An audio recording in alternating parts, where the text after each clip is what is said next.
Love it. And what's happening in Scituate? So they're highlighting the MBTA kind of mixed-use concept. Down by, that whole Greenbush neighborhood, that area. And that's what they're doing. They're having like a little Greenbush day. It's a cool little section of town, right there by the train station. And when they built the new sort of commuter-friendly condos there, and I think some of them are also affordable. Was it Sky Sail? It's right there. I keep wanting to say Skyfall, but I'm thinking of the Bond movie. Yeah. But Sky Sail. And then they got some great little businesses down there in Greenbush. Really good pizza place called Crust, by the way.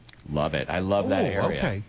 All right, so that's the second annual Get to Greenbush event. That's tomorrow, and you can park for free at the MBTA Greenbush station tomorrow. You'll see the signs. That's get2greenbush.com.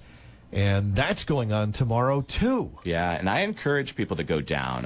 All of the communities in Massachusetts, especially the ones that have or are adjacent to the MBTA. I mean, this is the state prototype, right? This is what the state is hoping that the communities around the South Shore and other areas that are serviced by these public transportation do, right? Mixed use, common sense, smart development, those types of concepts.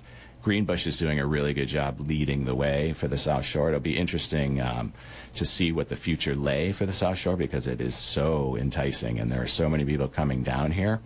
But zoning and housing is a critical issue, and checking these types of concepts out, understanding outside the box, and being a little bit more creative and open-minded about the potentials of some of the housing, because it's a desired area and things do change, and we can't freeze the past. So, check out that Scituate, Greenbush area, and then make sure you come on down to Styles Law for our 10th Shred Show.